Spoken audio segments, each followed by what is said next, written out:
So, greetings of the day. Welcome to the Antennas and RF Concept session. So, I'm Lingaswamy and working for Keysight CO2X project. Now, these are my these are my references that you can look for some more information. And basically, first three are critical, first four are critical information. Those will cover about fundamentals of these antennas and RF concepts. And these are my objective outline of my presentation.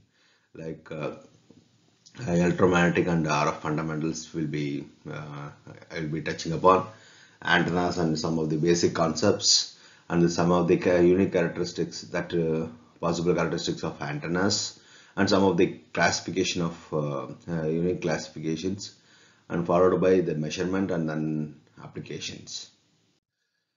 So, why antenna is required? Like in the basic wireless systems, we have someone is, for example, you can take audio communication. Someone is talking at some place that is converted into in baseband processing will be done, and then it will be transmitted from the transmitting antenna to the, for example, to the satellite, and then so from the satellite it will come to the ground station which is in maybe in another country or some other place. Okay, then it will be delivered to the another person. So earlier it was the like this, now also it is happening. So if you want to transmit or if you want to communicate your thoughts or your wishes or something else to the other end, so here this is how communication takes place. You can map this into mobile networks also. Okay, so here, so what is playing key role here? um, Key role here is the antennas. Okay, here also the antenna is available, here also antenna is available, and here also. So for everywhere, from everywhere, so the antenna playing major role here. Okay, okay, so that is why, so antennas are very important for wireless communication. Not wireless, very important, not very important, it is without that we cannot make out any wireless communication system. Okay, so this is the importance of antenna. Now, before we move on, I will briefly discuss about the electronic fundamentals. So how antenna transmits electromagnetic waves. Okay, how it will look like.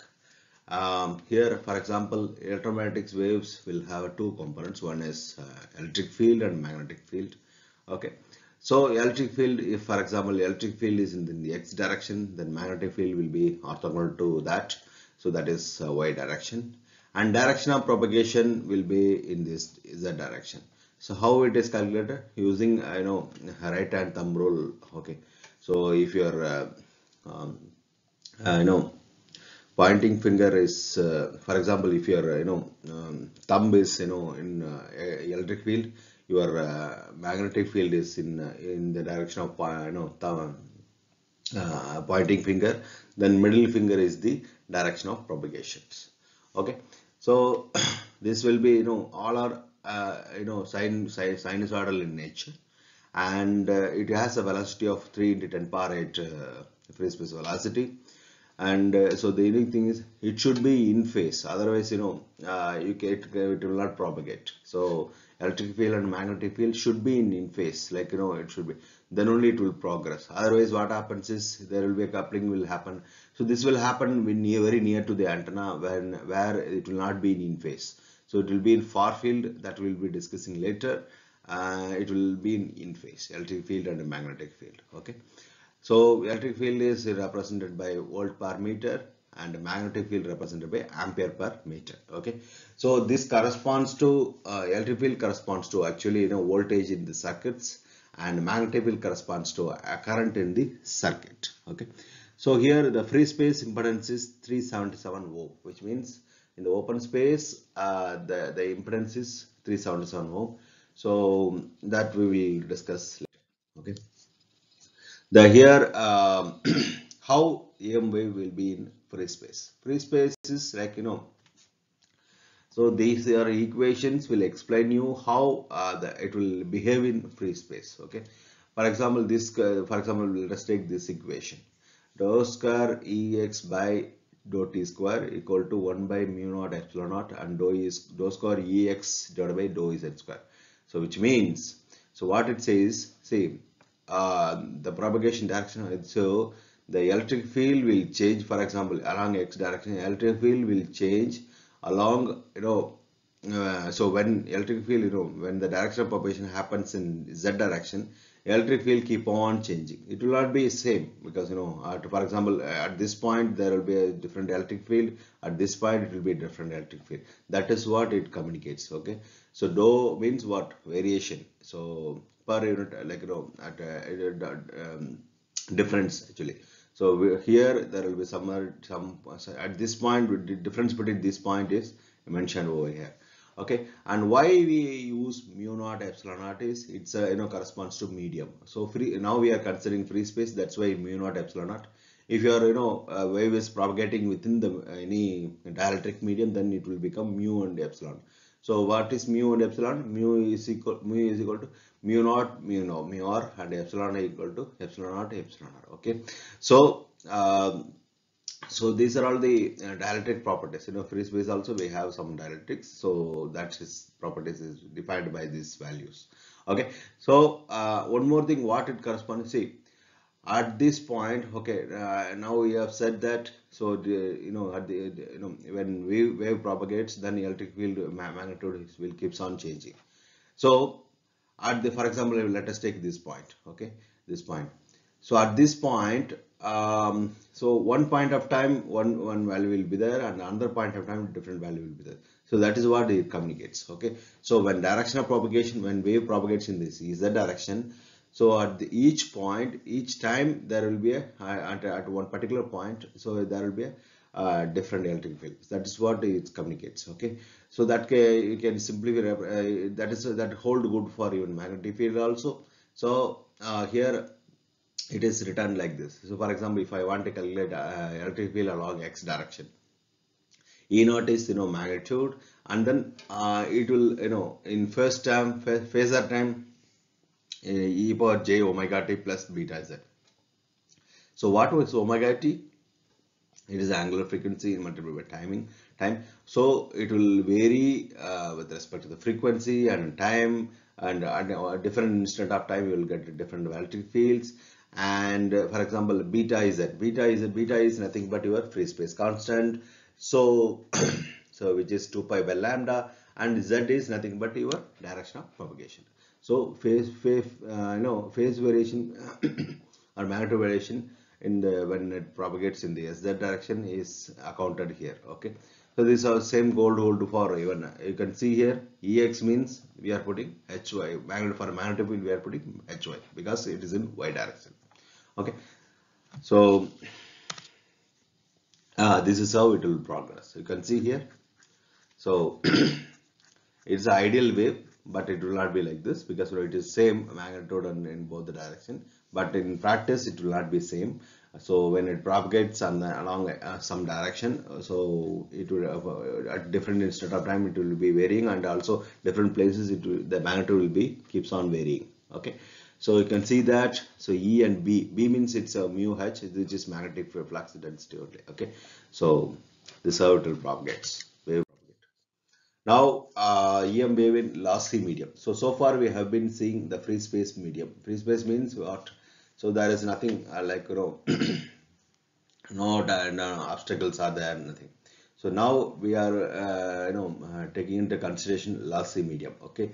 So when you take when you have lossy medium, then you can so here you can see that attenuation, there is one parameter called attenuation included. Okay, and you can see that surface varies with the z direction. Okay, and you can see that. So so the additional term what will come here is it is attenuation. So because when it enter into the medium of a different dielectric constant, then what happens is it will undergo some attenuation.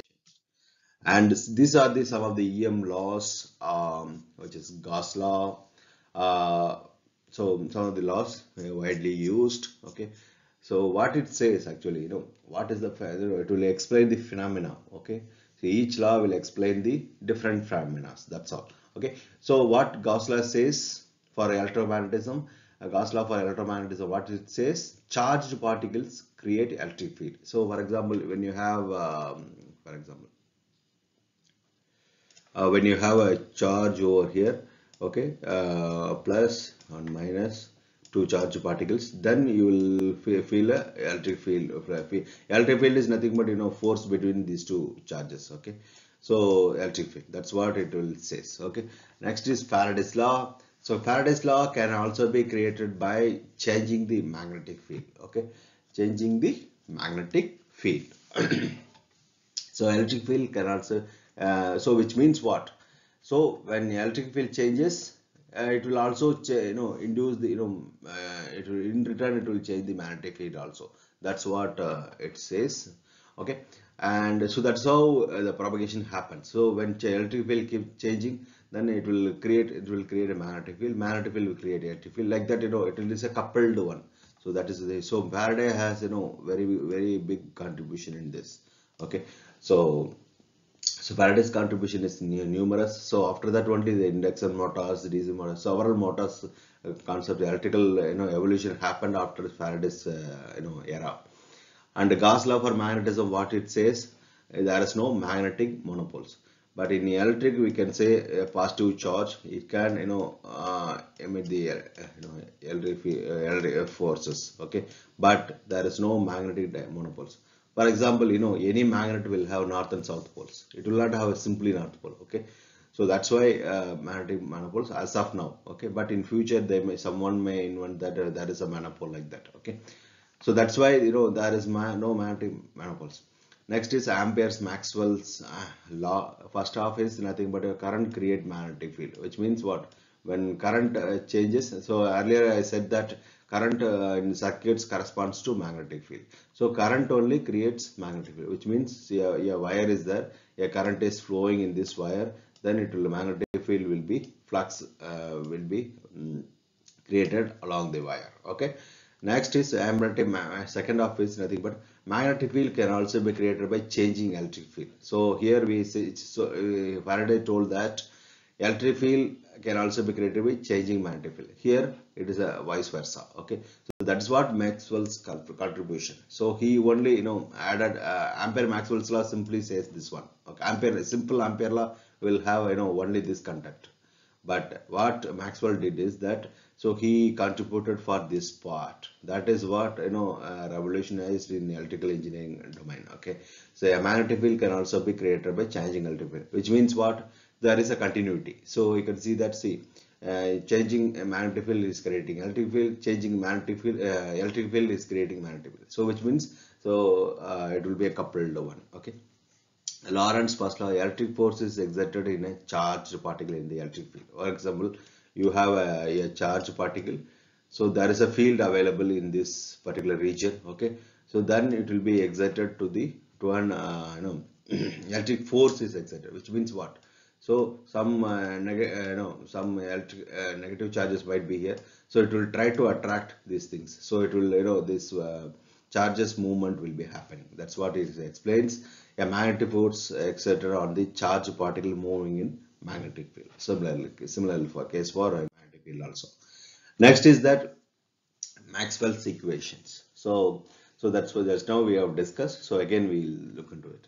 So Maxwell consolidated all the equations, which means all phenomena into 12 equations actually, but here we generally use 4 equations. Okay, so one is del dot D equal to rho V, which means what? So whenever you have rho V is nothing but your electric charge density per unit volume. So you have set of charges, different charges, so in a particular volume. Okay, so that will define my electric flux density. So a number of charges will be there, means number of there will be forces between the charges will be there always. Okay, so that forces will be high when charges are more, when it will be less when charges are less. So it is directly proportional.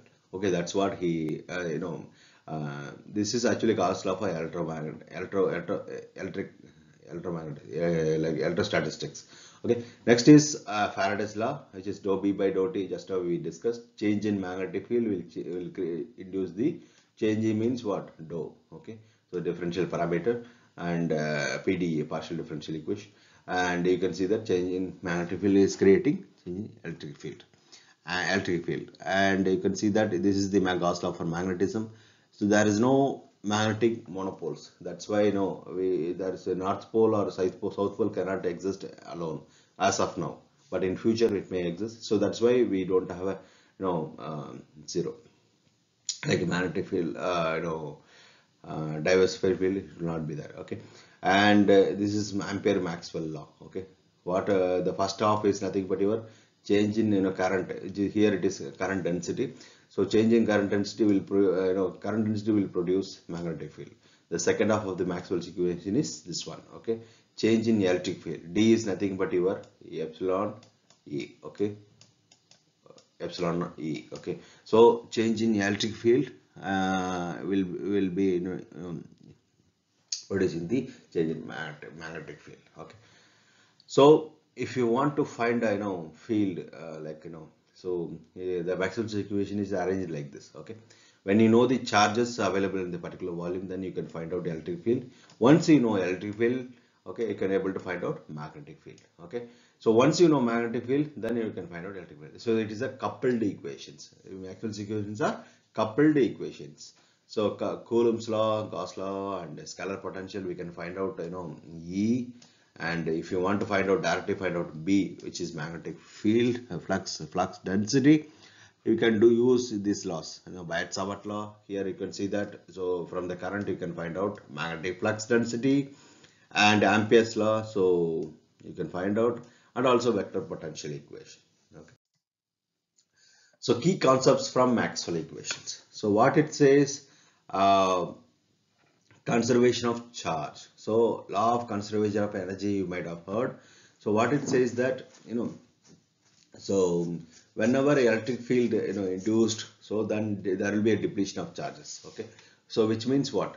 So energy can be neither created nor destroyed, which means energy is transferred from one place to the another place. That's all. So that's why we call it even our Atma also they used to say. So from it will move from one place to another place, one person to another person. So that's why we do not want to waste our energy. So that's why some gurus and all they will say that don't talk too much, because your energy will be transferred to the other, like that they used to say.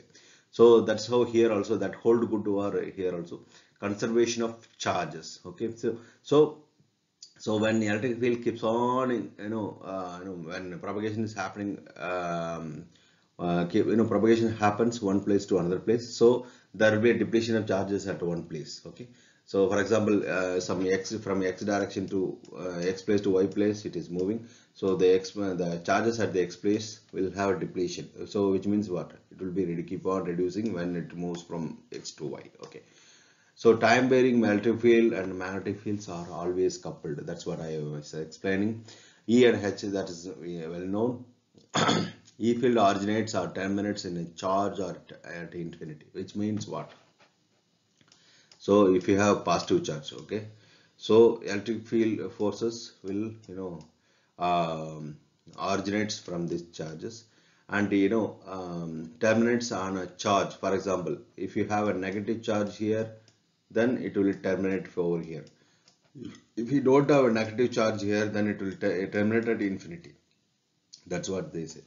Okay, so magnetic field line always closes itself and extends to infinity. Okay, then the reliable boundary conditions are continuity, tangential component of E, and normal component of B.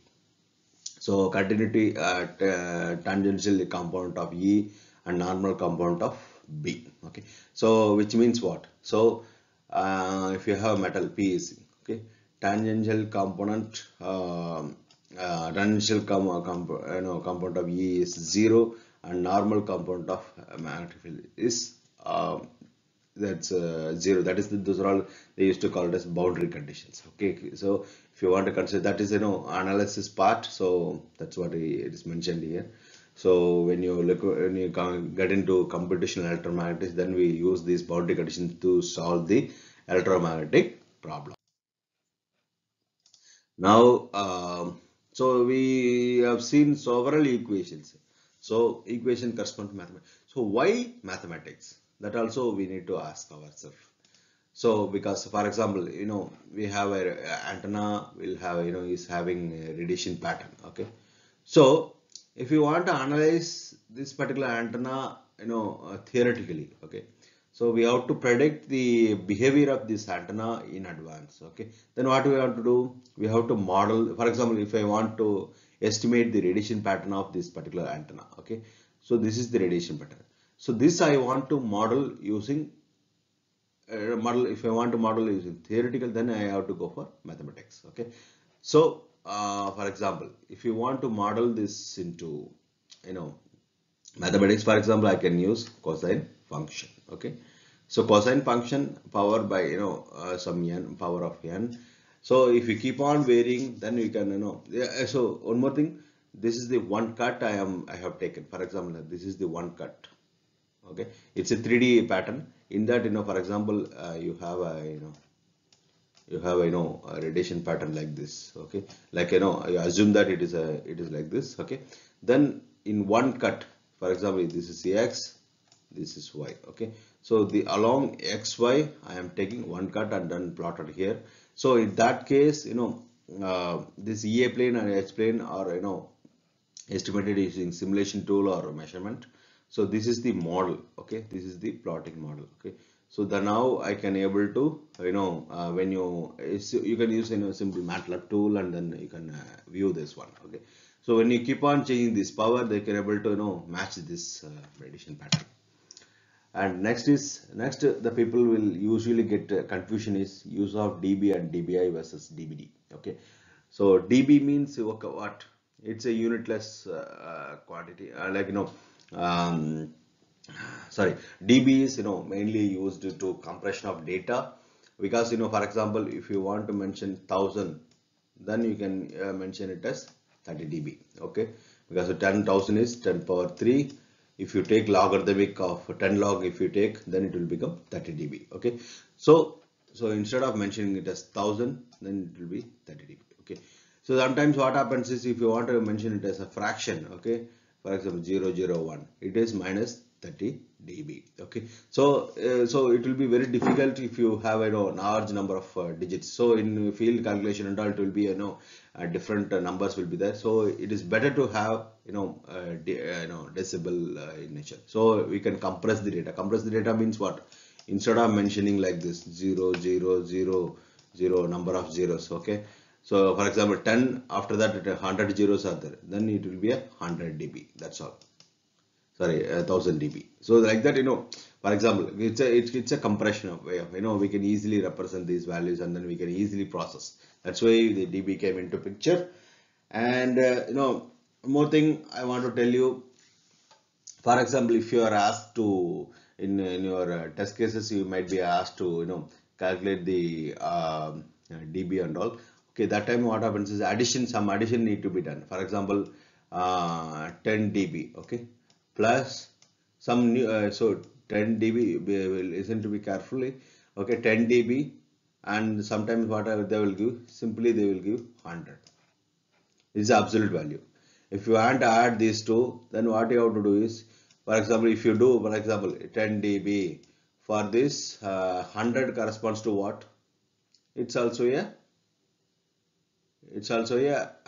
20 dB. Okay, 100 corresponds to 20 dB. So if you add these two, what will happen? It will become 30 dB. No, this is the wrong answer. Okay, what you have to do is 10 dB you have to convert into what? So 10 dB corresponds to 10 plus 100. Okay, so what is 110? Now you have to calculate the dB. You have to take this 10 log and then find out the actual value. So that will be the answer for this particular thing. Okay, so this usually happens when you do any say test cases or anything. So that you have to keep in your mind. Next, we'll come into picture. So DBI versus DBD. Okay, so I think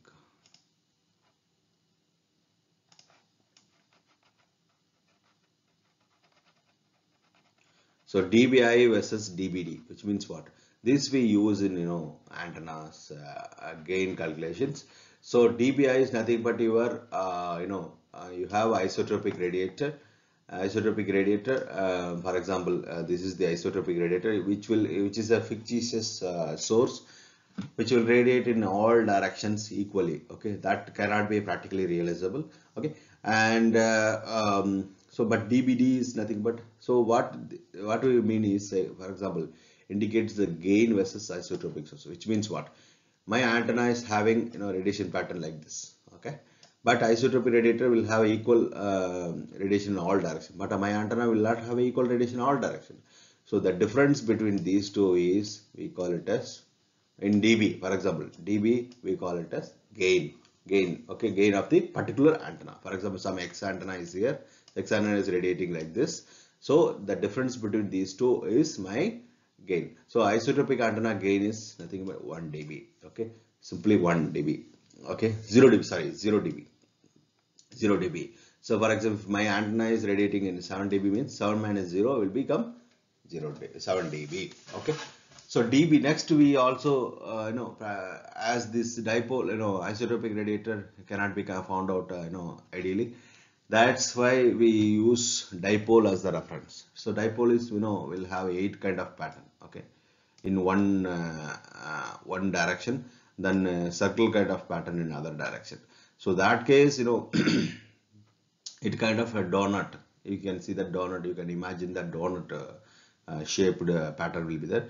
So that we use as a reference for calculating the gain. So when we use dipole as the reference, then it will become dBd.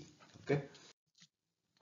Next, we want to know, so why characteristic impedance is 50 ohm? So you might have heard, everywhere 50 ohm cable, 50 ohm cable. So why we use? So it is basically, based on several measurements. Okay. For example, when you plot the characteristic impedance versus the power, okay, you can see that so power is, maximum at 30 ohms. Okay. And next to plot, losses versus impedance. Okay, there you can see losses should be low. Okay, hence some it's very minimum at 77 ohms. So when you add these two, 77 plus 30, it will be 90, sorry, 107. Then if you take average, okay, best power, we have to take a logarithmic mean, arithmetic mean. If you take, it will become 53.5. So geometric mean is 48 ohms. Okay, so 53.5, 48. Instead of that, we are having, we are in between value. So we have to compromise between both. We need the maximum power to be transferred, and also it should have minimum loss. So that's why we are selecting 50 ohms. That's why. So in order to have a better compromise between power handling capability and then signal loss per unit length.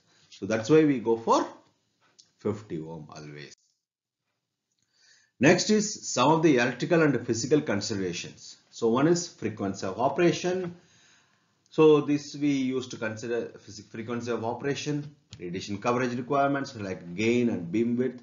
So frequency of operation, for example, if you are taking it to 5G, so you cannot design antenna for arbitrarily. So what technology to be used, that is that is sometimes designed based on frequency of operation. Okay, so at very low frequency you cannot use printed antennas. Okay, that time you have to go for wire antennas. So that's why we have to see what is the frequency of operation, what is the coverage requirement, gain, beam width. Okay, so accordingly you have to choose the antennas. Okay, and polarization, what polarization you want. For example, you can dipoles will give linearly polarized thing, and helical antennas will give circularly polarized thing. And the bandwidth, what is the with respect to gain. So bandwidth by means it doesn't make any sense. It should be within with the gain. Okay, gain or gain bandwidth. For example, I want gain in this particular range of frequency, this much. I want, for example, 20 dB gain, a minimum of 20 dB gain within this range of frequency. For example, return loss, it should be this much minimal in this range. And polarization, okay, what polarization I have to achieve within this frequency range or anything. Okay, next is power handling. Okay, power handling, that's now we discussed. So power handling, RF breakdown is defined by the, if you use dielectric, then it will be defined. Any metal will have some breakdown voltage. Okay, so if you keep on pumping the power through anything, it will break. And EMI, EMC, okay, and mounting and clearance from the sensors and other antennas. These are all the some of the physical and electrical considerations that we need to look into when we design antennas or any RF card. Next is frequency of operation. So so by frequency of operation, they will not find out that it's frequency of operation will not be decided overnight. Okay, it will be decided based on number of measurements. For example, this is New York University, Rappaport is here. So he has done plenty of measurements in millimeter waves in order to decide which frequency can be used in that particular scenario. For 5G, for example, 5G. So how they will measure is, if you can see that they will have a transmitting antenna or receiving antenna. Okay, so this is a concrete wall. So this wave will hit in here and then gets reflected. Okay, then they will quantify that value. Okay, similarly for glass, they will have a transmitting antenna here, receiving antenna behind the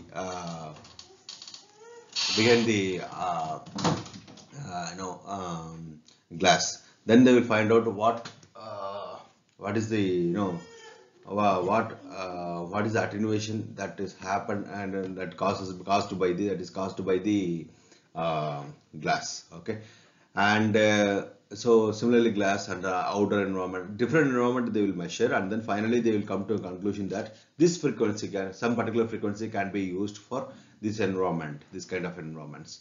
So TX and RX. Okay, and you can see that so this is how measurement will happen. First, what they will do is free space they will do measurements, and what is the power level. For example, TX is, for example, 10 dB I am transmitting, I may receive 1 dB or so. Okay, or 0.5 dB. Okay, and that time then what I will do is, then I know that my TX antenna, if I transmit 10 dB, I should receive this much. For example, I am putting glass over here, I may receive, instead of 1 dB, I may receive minus 5 dB. So what is the difference from here? It is 6 dB. So 6 dB attenuation caused by this glass. So that is how they measure. Okay, next is, so you can see that okay, so you can see that how for each frequency how they calculated. So this is how they decide 900 megahertz or 2.4 megahertz. And in also millimeter wave, you can see that some of the bands, the losses, very low losses, relatively low losses are obtained in particular frequencies. Okay, so now frequency operation, in terms of frequency operation, see, if you are in 5G, especially 5G, the low frequency we always use for coverage and mobility and reliability. Okay, and higher frequencies we always use for massive throughput. Why? Low frequency you cannot actually have much bandwidth. Okay, for example, in low frequency, for example, 2 to 4 gigahertz is uh, sorry, if you want at 4 gigahertz, you want you want 10% of bandwidth, which is for 400 megahertz. Okay, but if it is in 40 gigahertz, okay, you want 10% bandwidth is what, 4 gigahertz. Okay, so that is why we always go for high throughput and wider band. We go for higher frequencies. Okay, next is this is how antenna look like, and then see, you can see that some of the antennas and these frequencies, GSM mobile antenna, how it is looking like, and just for reference. Okay, and low frequency versus high frequency. So low frequency will have very large wavelength in terms of meter and kilometer. High frequency will have a centimeter or millimeter. Okay, and this low frequency only we use circuits. Why? Because wavelength is much larger than, and circuit component is much smaller than the wavelength. So why we do not use capacitor in this high frequency? Because the reason behind is, for example, at high frequency, the size of this capacitor electrodes will become comparable in that frequency. What happens is, so in that case, what will happen? This will act as a radiator, okay, and this wire will act as a radiator. So that's why we do not use any circuit components like lumped components, but we will use in term of uh,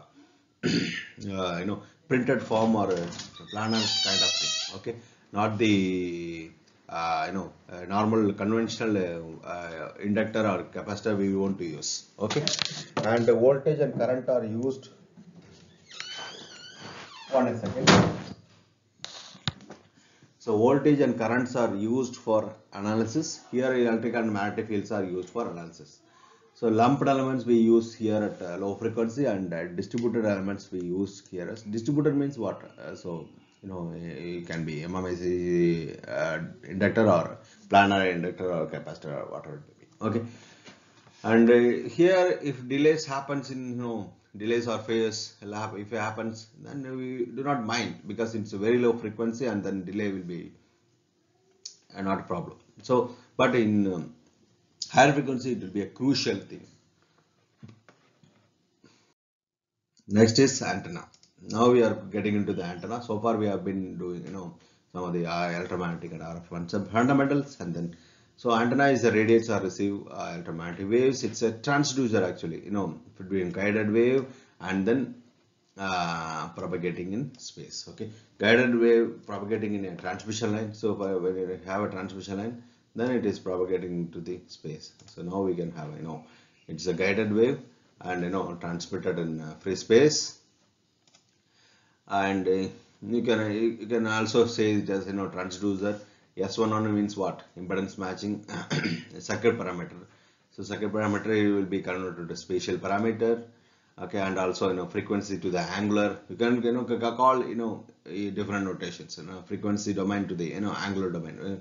You are sending some signals in sinusoid waves, then it is becoming in this kind of sync patterns, radiation patterns, okay, and also its current is becoming waves. That also you can use different conventions. That's it, okay. So now why radiation occurs, okay, in antenna, okay. So accelerated charges produce radiation. That is the main component that is causing for radiation, okay. So accelerated charges means, so not normal charges. Accelerated charges are very important, okay. And radiation parameter, accelerated charges means, for example, if I am introducing some field over here, then only it will move, or or for example, if it should be in an environment where some of the kinetic charges are, then only it will start communicating with these things, have an interaction with these things, okay. So otherwise what happens is, it will not have any radiation, thereby it will produce the radiation. Otherwise we will not have a radiation, okay. That's why we used to say accelerated charges, not the normal charges. Radiation phenomena are related to time varying currents. So time varying currents, okay, time varying currents also will produce the effect. Earlier we said that the current produces magnetic field, okay. So and magnetic field in turn produce the electric field. So that's why current time varying currents, higher the frequency, more the radiation, okay, because higher why, for lower frequency if the wavelength is like this, then higher frequency it might be like this. So at this particular length you have a lot of sinusoidal waves for higher frequencies, so hence the radiation is more. It also depends on the spatial variation and several things, okay.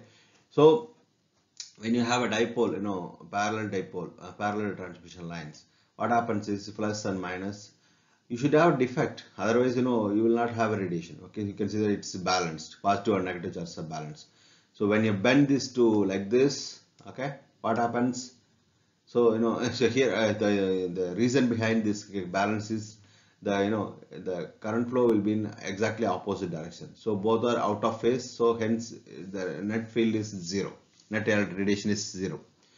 So when you do this like this, like this, then radiation is happening in one particular direction. Okay, same direction.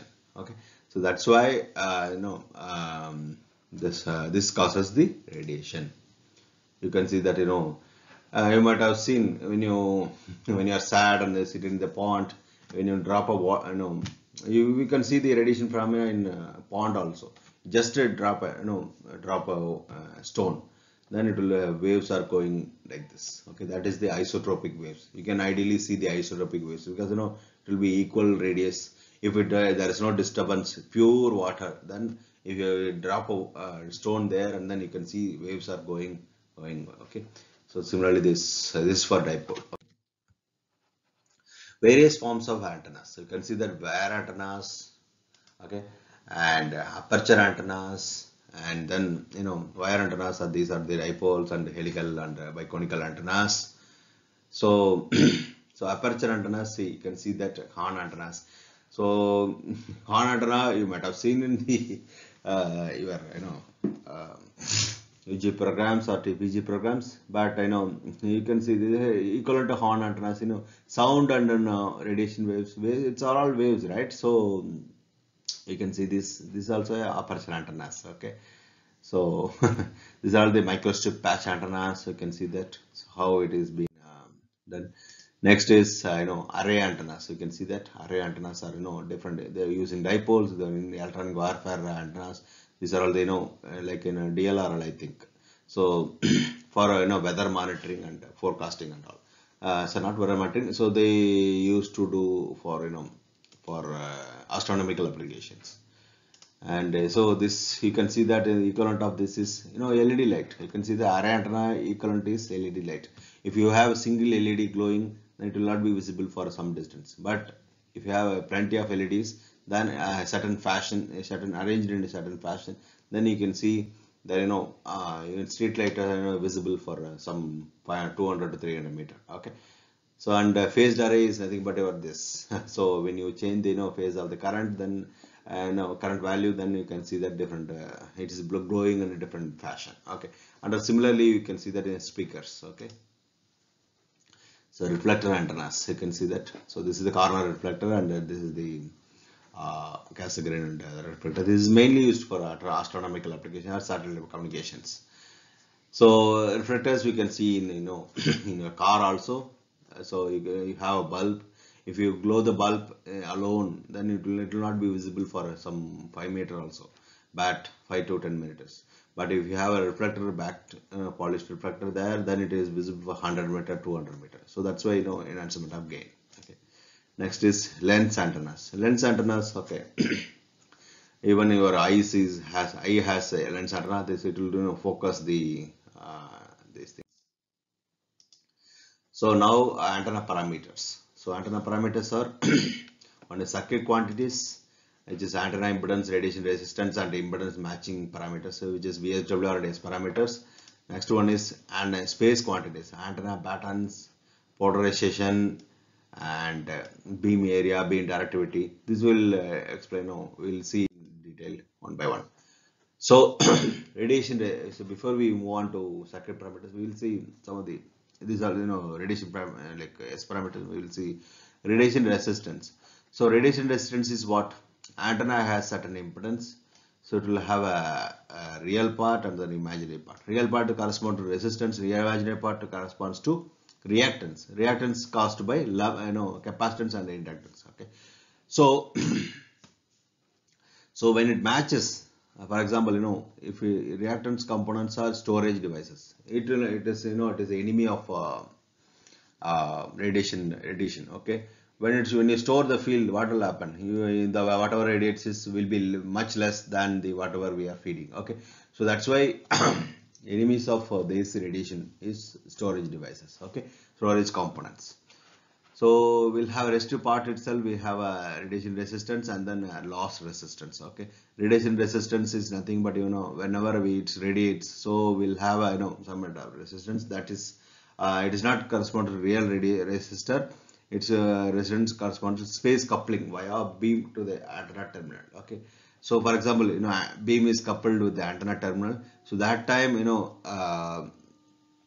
we'll have some of the resistance space coupled while coupling that time it will feel some resistance, that is called as radiation resistance. Loss resistance is nothing but whatever losses, for example due to conductor loss, dielectric loss, whatever loss it occur in antenna, that is loss resistance. Okay, so for example if I'm sending 100% power, I'm getting 25% power reflected due to mismatch in the antenna. So only 75% is being transmitted. Okay. Next is matching techniques.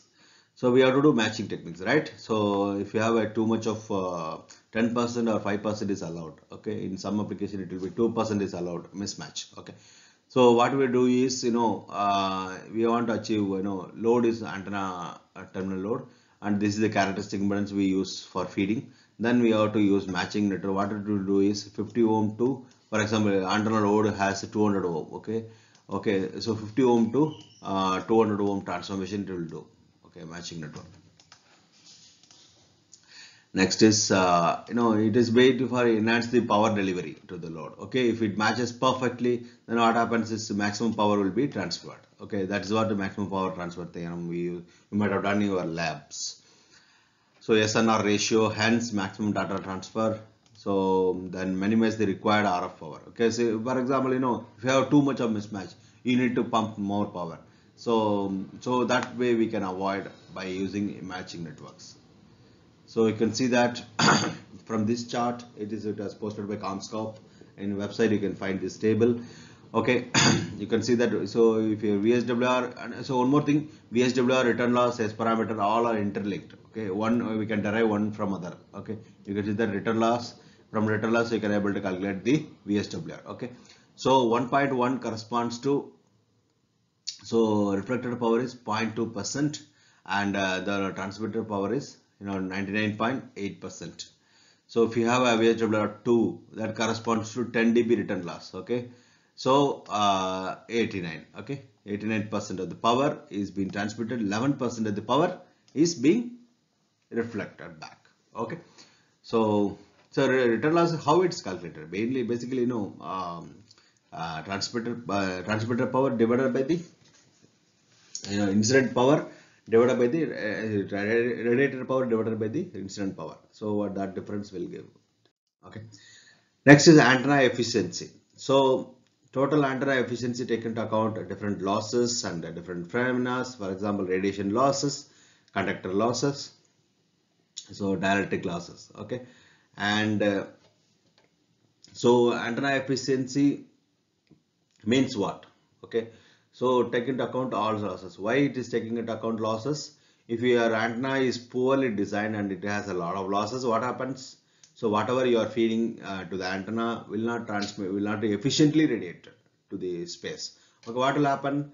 So which means what? Antenna is inefficient to radiate. So antenna has to radiate as much as possible. Like if you are pumping 10 dB of power, it should at least it should radiate almost 90% of that power radiate. So maybe 10% of the power may be lost in the antenna due to mismatch or losses or many things. Okay, so that's why the antenna has to be very efficient. So reflection, mismatch, transmission line, that is one loss will generally happens, and I square R losses due to conductor and dielectric and the reflection efficiency mismatch losses. Okay, so these are all the parameters, reflection coefficient, VSWR. So we can calculate one from another. So all are basically impedance parameters. Okay, when you have impedance, when you have a mismatch here, then what will happen? So when you input impedance and characteristic impedance are matches, input impedance of the antenna and characteristic impedance are matches, what happens is gamma becomes 0. Okay, then you can see that VSWR become 1, which means 100% of the power will be transmitted, but will not be the case. Antenna impedance will always have some kind of tolerance and a mismatch. So that's why we are causing reflection coefficient. Then in turn we can calculate other parameters. Next is effective aperture and aperture efficiency. So effective aperture is nothing but your effective area. So it is calculated by basically by effective area. So mainly effective areas means what? For example, I am having this antenna. okay, this much upper size, x cos x size, okay, x square size, okay. So in that, only this part alone is contributing for radiation. What means, which means what? So you are wasting this much resources, okay, and you are pumping power for that also, okay. So that's why it is inefficient antenna, okay. So that's why effective aperture is nothing but this one, okay. So and is able to capture energy from the incident waves and to convert to the interceptor power delivered to the low. So if you are capturing this whole area, for example, if you are considering it as a receiving antenna, if you consider whole area, then it will be a, you can intercept several powers. But if you are receiving in the particular alone, so if your antenna is poorly designed, then it will be efficient, less efficient, okay. So that will impact the directivity also, antenna, okay. Antenna beam can be, aperture and the beam area can be linked. Effective aperture and the beam area can be linked. So beam area means what? You have antenna, okay, your beam is, for example, beam is being impinged on this antenna. So if your effective area is very much less, then what happens? Inversely proportional. So when your beam area is increasing, which means what? So sorry. So you have antenna radiating a beam like this, okay. But so at this point you will have a 3 dB, which means 50% of the power only it can intercept. Beyond this it cannot intercept much. So when beam area is broad, but my received signal is only this much, then what happens? It will be inefficient to So what happens is, so my beam area is this much, so it is only receiving this part, okay. So then it will be a waste of the antenna is cannot be used for that particular application, which is inefficient one. Aperture efficiency is nothing but effective area divided by physical aperture, okay, physical aperture. That's what we have been discussing, okay. Next is radiation pattern. So radiation pattern is what? So power distribution in the spatial domain, that's all, okay. So how the power is distributed in each direction, that's all is the radiation pattern. You can see the antenna under test. Then you are observing, for example, you are observing by using probe at a different point of time. Consider as a ball. On the edge of the ball, you are monitoring in all the points. Okay, that is called as radiation pattern of that particular antenna. Okay, it's basically a far field pattern. So far field we will discuss sometime after some time. Field intensity decreases when distance when distance increases, it is inversely proportional, because it has to undergo several losses and other things. And radiation power density decreases as square law. This we call it a square law. So inversely proportional to r square. So when distance increases, it will reduce double. Double time. And because field intensity. So for a field intensity is E. When you have a power, it will be E square. Okay, modulus E square. So that's why it is getting inversely proportional to r square. Okay, that's all. For example, if you can relate it to circuit parameters. So power which is V. So what is the power? V square by R. Okay, that's why we call it as decreases with pattern shape is independent of distance. It should be, because pattern shape is independent of distance and part of far field. Okay, beyond far field, no, this pattern will not change. Okay, so it will be like this one. So this will have a maximum beam, and then this will have side lobes and other things. Okay, so it will not change at any point of time. Okay, beyond certain distance, that is far field distance, it will show in principal planes. So generally we won't use a 3D dimensional pattern, especially in some application where they use this 3-dimensional pattern.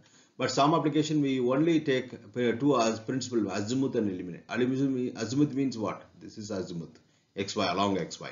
Elevation means what? Zx or zy. That is elevation. Okay. So what are the components of radiation pattern parameter? Okay, here from this we can able to find out what is the beam bandwidth. Pattern bandwidth means what? So I'm keeping this pattern as a reference. Okay, pattern should be this much. Then whatever frequency I'm getting this kind of pattern, then that we call it as pattern bandwidth. Next is gain. Okay, gain is nothing but so gain is I think sometime before we said, I think. So gain is inversely proportional to the beam width. Whenever beam width increases, gain is nothing but directional property. So If you have a narrow beam like this, it will have higher gain. When you have a broad beam like this, it will have lower gain. Which means what? So power distribution, for example, I am feeding 10 watts of power. Okay, 10 watts of power, transmitted only in this particular direction. So, which means what? High gain, we can able to cover large distance. But same 10 watts of power, you are distributing it to this much area. What happens? It will not transmit to higher distance. It will be transmitting to lower distance. Best example is your battery, torch light. Okay, if you use a simple LED, that bulb itself, it will have a broad beam. So bulb will have, say LED bulb will have, broad beam. Okay, it will have a broad beam, so that it will not be visible for even for 1 or 2 meter. Okay, maybe it will be visible for 2 or 2 meter. But when you have a reflector on this, behind the reflector, when you torch, assemble the torchlight back to the, with the reflector, what will happen? It is visible for 100 meter, more than 100 meter. So that is the gain. Okay, that we call it as gain. So that time, this when you have a torchlight assembled, that time, you will not have a, visibility. You will not have a visible, light visible at this direction, only in this direction. Okay, so which means what? Narrow beam width means higher gain. Okay, and narrow beam width means higher gain, and so you have to keep this mind relation. Beam width is inversely, gain is inversely proportional to the beam width. Okay, polarization you can able to find out from the pattern, and the beam direction, what direction it is radiating. For example, you have a circular, okay, in this direction or in this direction. This will be very much useful in 5G technology, because where we are using beam direction is very crucial, and radiation efficiency we can able to find out. You can see that total antenna radiation pattern in polar form. Okay, so this is, it's another form of representation of radiation pattern, which is polar form. In polar form, you can able to see back lobe and side lobes and main lobe. Everything you can see so clearly. Okay. Next is radiation pattern. So it's a field patterns. If you have, field patterns are plotted for E theta, E phi, and phase patterns. So phi theta, phi. So this is, I might be, you should be remember, Poynting vector. In circuit we call it as power is equal to V into I. Okay. Similarly in fields we call it as, E into H, E cross H, not E into H, E cross H, because it's a directional problem. It's a vector. Okay. So we used to call it as Poynting vector. Okay, so this we can plot. You can see that, you can see major lobe, minor lobe. This is the main lobe. This is half hour beam width, minus 3 dB point is half hour beam width. Why minus 3 dB point is half hour beam width? If you use, if you take logarithm of 0.5, okay, it will become minus 3 dB. That's why we call it as half hour beam width. Okay, and minor lobes, side lobes. Okay, first side lobe, second side lobe. So what are all lobes? Lobes means what? So you see, antenna is radiating maximum power in this direction and less power in this direction. It should be, less power in this side lobes. Okay, otherwise what happens is your antenna is very inefficient. You are not directing your power into intended direction. You are directing in somewhere else. So that we call it as, usually call it as grating lobes. Grating lobes is what? You will have instead of having one main beam, you will have another main, almost main beam in another direction, which means what? Antenna get, for example, if you are having radar communication, so your enemy, you are detecting some enemy target using this beam. If your grating lobes are there, then for example, instead of showing enemy is in this direction, it will show in this direction.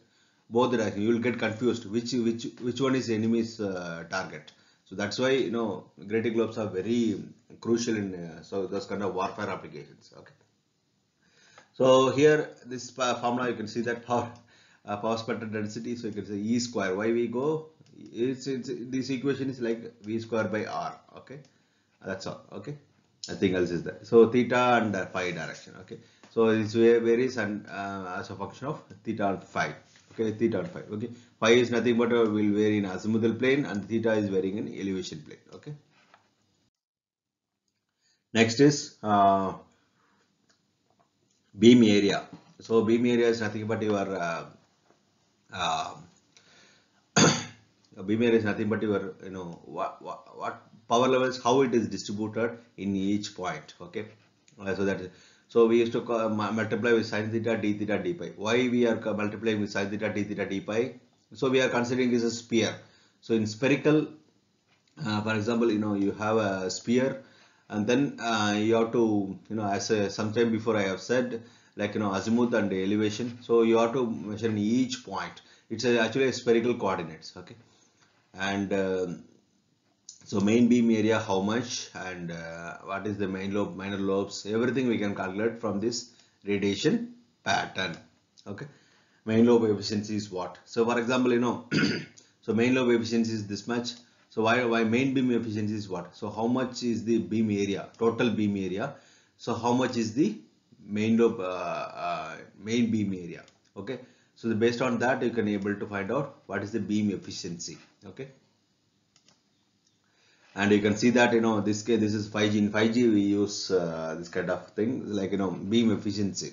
So for example, in cell coverage, cell type of, LT and up to 80, it is a cell type of coverage. For example, you are radiating in this whole area, but your mobile is in only in this direction.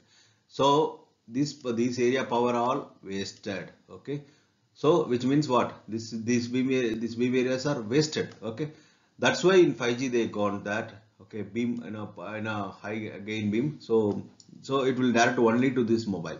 It will not waste this power by directing in other direction. So that's why that's a good example we can. Directivity and gain. So this we have discussed already. So it's a calculation. We can use different formulas. By using effective area, you can calculate. You can use from pattern. So I have, as sometime before I said, directivity or gain are same. So the one difference is that gain will consider efficiency factor. Okay. So my efficiency multiplied by directivity. Okay, directivity is ideal quantity, and so when you account for losses, then it will become gain. Okay, and so directivity is inversely proportional to beam area. So when beam area increases, what happens? So you are distributing, instead of distributing power in one particular direction, you are distributing different large directions. So hence directivity reduces. So the range of coverage will be reducing. So that's why we inversely proportional. Antenna polarization linear, circular, in that itself LHCP, RHCP, elliptical, you can see. So this is the linear polarized, and then this is circularly polarized and elliptically polarized. So this is basically linearly polarized, and you can see that these are all the polarizer can be used for filtering out. Polarizer is mainly used for filtering out. For example, I want only in the vertical direction, whatever signal comes in the vertical direction. I don't want in the other direction. So that's why filtering this kind of thing. And you can see that. So this is the another polarized reflector, linearly polarized. So it will reflect only linearly polarized signal. Other signal it will just pass through the. So these are the different polarizers we use. This is reflection and refraction. Okay. So I think it's from Snell's law. So because reflection and refraction. So this is basic. What I want to convey here is in 5G and all, we have to calculate for fading scenarios. Okay. So when wall is there, then you are transmitting antennas here, receiving antennas here. So some direct waves are coming over here, and then some will gets reflected from here. Okay. So that time we have to predict how much is the amplitude or all this stuff. So that we can predict using what kind of material. So you have to have a rough idea of what kind of material is getting reflected. So that is based on this eta 1 by eta 2.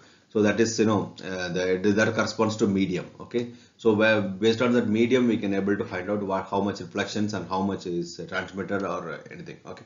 We can able to find out reflection and refraction. Next is bandwidth. So bandwidth is basically calculated using for broadband antennas it will be a ratio.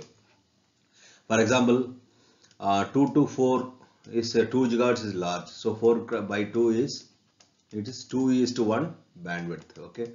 Okay, because it will be going more than 100%, so that we cannot consider it should be 100%, right? So that's why we used to call it as 2:1. So for narrowband antennas, we used to have in a percentage. Next is so antenna characteristics and classification. Based on characteristics, we can classify the antennas. So antennas are no, um, power handling, based on power handling, high power, low power. High power means horn, reflectors, waveguides, and for low power it is microstrip patch antennas, wires are as we used. So bandwidth means narrow bandwidth, broad bandwidth. Like this, we can classify the antennas based on these characteristics also. So polarization, linearly polarized, circularly polarized, antenna radiation pattern, directional or omnidirectional kind of patterns, and hey, gain in terms of gain, high gain, low gain, medium gain antennas. So now we are coming into a crucial part of our presentation is antenna measurements. So whatever your antenna you are designing, you have to measure it at particular setup. Okay, okay. So this is does not even it even it is not only for antennas. It can be RF system or satellites or your modem or anything. If you are, for example, in your OTA measurements in 5G over the air measurements, there also this antenna, far field parameter will come into picture. So what is far field? So what is far field means? See, your antenna radiates in this beam kind of fashion. Okay, so it will radiate a spherical wave kind of thing. Okay, so this is my receiving antenna. Okay, so receiving antenna surfaces, planar surfaces here. Okay, this dotted line. Okay, so here if the received signal will be in a spherical nature. Okay, so if my phase difference is 22.5 degree, so that which means I can able to decode most of the data. If it is less, it's well and good. If it is not there, then you cannot you cannot capture the reasonable power from this. Okay, so for example, if you are measuring, if you are receiving antennas here, so you will have a phase difference between these two is much higher. So that time you cannot you will only intercept this power later. Some point after some delay you will intercept this power. So it will be a critical. So they have done several measurements and several iterations. Then they found that so 22.5 degree the phase difference between these two is 22.5 degree or less. Then we can able to measure antenna or any component successfully.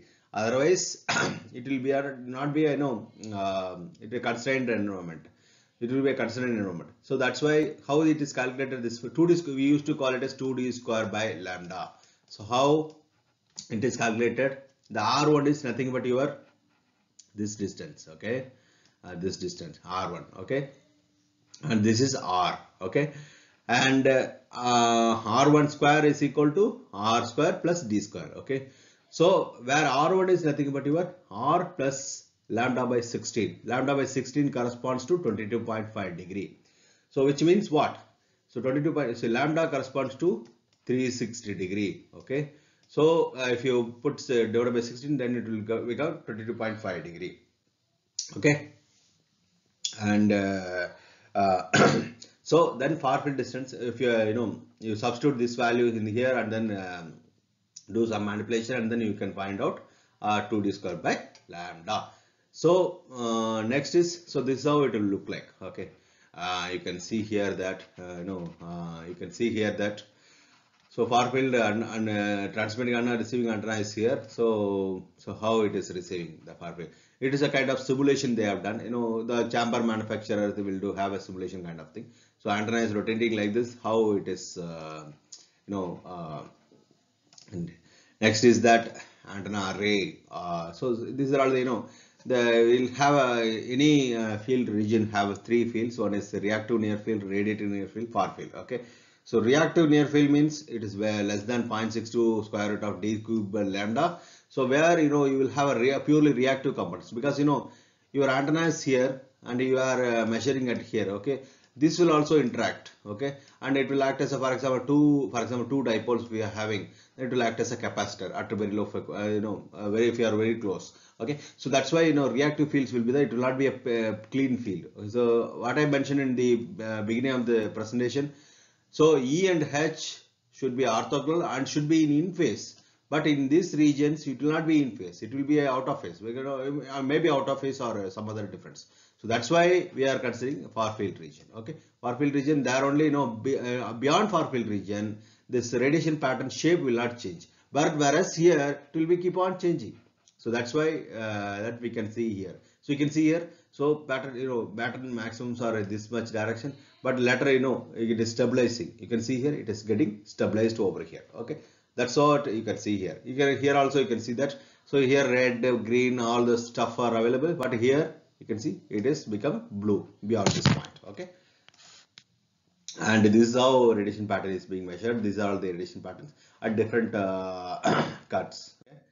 Next is there are number of measurement setups are available. One is open area test setup, which is measured in the open terrace. Okay, you can see here.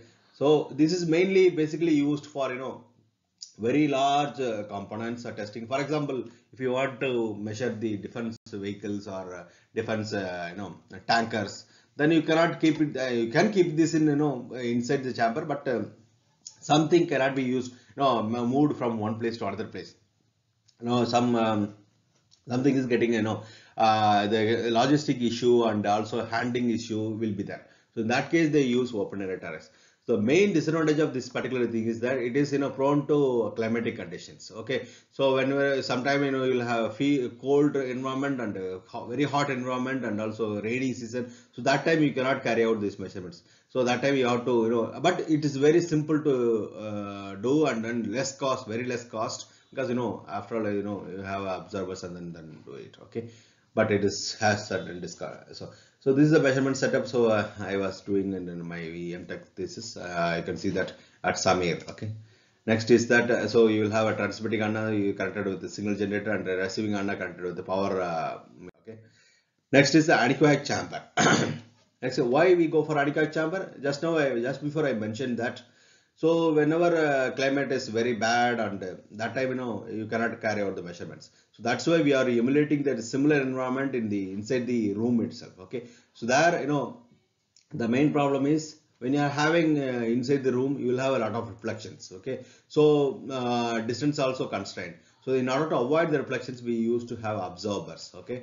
And that you can see better you can see here. Okay, you will have absorbers. Okay, these absorbers will absorb the reflected waves. For example, the wave coming from here this gets reflected here but it get absorbed over here. Okay, and also it will have a metallic shield through entire room, because that will avoid the external signals to coming inside. Okay, so that's why this is how you can achieve you can, but here you can do measurements at any point of time, even midnight or rainy season, whatever it may be. Okay, you can do it. So that is the greatest advantage we have in agriculture.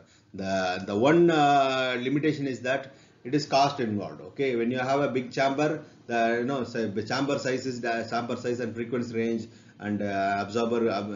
We call it as quiet zone. Quiet zone. There is a one parameter called quiet zone. So those value those are proportional to the cost. Okay, so that's why it is very costly. Per square feet this much amount will be there, but the advantage is that you can do measurement at any point of time, and then it will be a reliable measurement also. Okay, and very reliable measurements. Okay, so this you can see that satellite being measured in the anechoic chamber. See how big is this chamber. So it will be in millions of dollars. Okay, and you can see that you can emulate this. See how it is emulated. There is another kind of chambers where Cater chamber compact antenna test stage. So here instead of having so in anechoic chamber the range distance is directly proportional to the cost. So hence they proposed in a compact antenna test range kind of chambers. So this is to avoid for example as I mentioned sometime before. So far field will occur at 2d square by lambda. Okay, so which means what? Which corresponds to 22.5 degree the phase difference between. Okay, but So in order to achieve very short at a very short distance, okay, then we can use scatter chamber. Okay, what we'll do is, see, planar wave will be generated, if you have an antenna directly here, okay, then it will planar waves maybe something beyond, going beyond, 2d square by lambda distance will be going beyond this. But if you use this scatter chamber, what will happen is, you see, you have a horn here, this is the reflector. So what reflector will do is, it will generate the plane waves in very shorter distances. Okay, you can see here very lot of plane waves are coming into picture, then you are getting received. So this is to avoid constructing large chamber, so you can do it in a very short distances. Okay, even low frequency also you can do it within the chamber. So that's why we go for compact antenna ranges. So these are all the different kinds. These are all the near field measurements. So this we call it as near field measurements. Okay, okay. So, because near field measurements, what? So you are placing antenna somewhat closer to the transmitting antenna. Okay, by using this technology. But ideally it should have 2d square by lambda distance transmitting and receiving antenna. But that requires constructing large, very big chamber. That's why we go for this compact antenna test range. That is also called as near field measurements direct far field method. Okay, direct far field method. Okay, far field is achieved but in a near distance. Okay, that's the idea. Okay, we are here. You can see here it will go here, reflector back, and then in 5G mostly they use this kind of technology. Okay, and in near field itself, indirect far field is there. Indirect far field, how they measure? There are different type of planar, spherical, and cylindrical thing. How they will measure is, say, they will have probe, you have antenna. Okay, what they will do is, for example, you have a probe here. This is the antenna. You have a probe here. Okay, first what they will do, they will measure vertically, vertically, horizontally like this. Okay, okay, in all the points they will measure at very closely. Okay, for example, if your antenna is here, they will measure very closely. Okay, they'll what they will do, where they will field quantities they will measure, and then they will convert back to far field thing. Okay, so how they will do for using Fourier transform? Okay, so what they will do, convert the near field quantities like fields to the radiation pattern parameter, power parameter, radiation pattern so earlier, I think you might be remember in very first slide I was showing that currents to the angular form. Okay, similarly here the fields to the angular form. So that's how they convert. Okay, so planar near field or a cylindrical near field or spherical near field. Okay, so what they will do is, see, they will measure, place the probe very near to the antenna. Then so this is mainly used in uh, many applications, like if you want a device, you have to, the device have millions of components. Okay, that time what you want to do is, you have to measure very closely. So what is the whatever power is coming, so like is there any noise is happening between the components or not? So many things can be done. So especially in EMI, EMC, and many part you can do it. Okay, so many part you can do it, and then you know you can use this for your applications. Okay, so you can see that these probes are there, and then it will be these probes what do you call it? So this we can convert back to far field parameters or radiation pattern. Okay, this is how it will look like. So you can see that you can see the, see, this is the transparent antenna. You're having probe. It is assisted by some of the mechanical systems. So it will keep on moving here and there. And another type of thing is that you'll keep your antenna. Seen is, it's a phantom model. It's holding the mobile. So you'll have a lot of antennas here. It will you will capture the values at each point, and then, so this is what I wanted to say. See, your antenna, you have a placing your probe and very near to that, so you will move like this zigzag manner, and in this also, in this direction also. Then you will find out the field quantities. Then you will convert back to the radiation. Okay, and application of antennas 2G to 5G. Okay, 2G. So you can see that, you see. So how antenna is evolved? 1G, you can see that you can see that wire antennas was used. It's a monopole basically, and monopole and helical antennas were used. And then you can 2G in 2G to 2.5G. What has happened? This outer antenna has been integrated in the board itself. Okay, you can see here. Okay, so in 3G, it's somewhat smarter phones are came. For example, in the cover itself, outer cover, or many places they introduced the antennas, and because when 3G came into picture, because it has to cover 2G also, so that's why and also GPS, Bluetooth, and all the stuff came into picture. So we have to use multiple antennas. We have to use a efficient space. And 4G, yeah, it has it has to cover the entire 3G and 4G, 2G, and also Bluetooth, Wi-Fi, and many frequencies. And also 4G has some of the MIMO concepts, so it has to, the antenna design is very crucial. In 5G, you can see how it is. 5G is very difficult because it has to cover entire technology.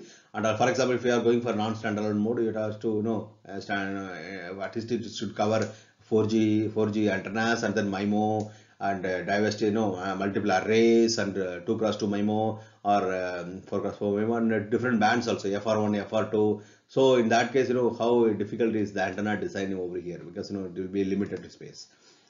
So this is the mobile point of view. This is base station antenna point of view. So you can see that 2G there are only dipoles. Okay, and these are all the indoor antennas. You might have seen in the shopping malls or somewhere else. Okay, and later it has come to these antennas. Initially they were covering only 2G in one frequency only. So but in 2G itself there are a number of frequencies available. Bands are available, 900 megahertz, 1800, and so on. So later technology, what they have done is they integrated many antennas like a 2G to 3G, 2G, 3G, 4G, all antennas they integrated, and then they combinedly they made it as one antenna. Okay, similarly here. Okay, so that's the evolution that happened, and then this is the 5G antennas. You can see here, it's for supporting for MIMOs and other things. Okay, so phase direct concepts. So now here, when you look at here, you can see that um 30 degrees. So phase direct, how phase direct works. Okay, basically you will have Butler matrix, and then you can see here a crossover and phase shifter. So you have P1 input, and then beam is directed in this. So you have P2 input, and then you directed when you, it is a Butler matrix. So when you give input at each port, it will have beams directed different beams. Okay, and you can see that phase direct concepts. You can see that it is mainly used in the 5G thing. Okay, because you have to do beam forming and other things. Okay, so baseband process, analog beam forming, there is a number of beam formings available: analog beam forming, and digital beam forming, and hybrid beam forming. So hybrid beam forming, what we'll do is analog and at baseband level we used to have a digital beam, and then analog beam forming will have connected to the antenna. Okay, so digital beamforming means you can introduce the phase whatever you want. Okay, but analog will have some limitations, but the switching speed wise, and so switching speed wise digital will be much efficient, and then analog, so each one have its own advantage as well as disadvantage. So that's why we use combined hybrid beamforming technology. Okay, you can see here, see. So how the beamforming is done? So by controlling the excitation to the each element of the antenna array. Okay, so so by controlling this amplitude and phase, you can able to direct the beams here and there. Okay, so this is how it will look like. So you can see here. So I am exciting in one particular phase, or amplitude. It is beam is directed towards in this direction. Okay, so usually basically beam switching will happen like this. So it is, see how you can see how it is steering. Okay, and so some of the application antennas of biomedical application, you can see that so if you want to test your capsule antennas. Okay, capsule, when you want to test capsule antennas, what you will do is, we cannot test in a human body. What you will do is, initially we test with some skin muscles, so which is close to us. For example, pig and some goat muscles, because which is more close to our thing. So what they will do is, they will measure the radiation pattern performance by placing those muscles and all. Then they will find out what is the radiation characteristics of the particular antenna. Then they will implement for human nature. So why they are testing these things? See, for example, when your antenna, capsule antenna, when you are when you are when it is sent inside your body, it should not be affected by that muscles, right? So we have to model it. So each muscle has our muscle, our body has muscle, water, and all contents. Okay, so those contents have a different dielectric constants. So that, as I have said before, so when a wave enter into different medium, so what will happen? The radiation pattern behavior will change. So should it not be affected too much. So that's why we are measuring in advance that, okay, if you keep this muscle, if your muscle is there in this in front of this antenna, what will happen?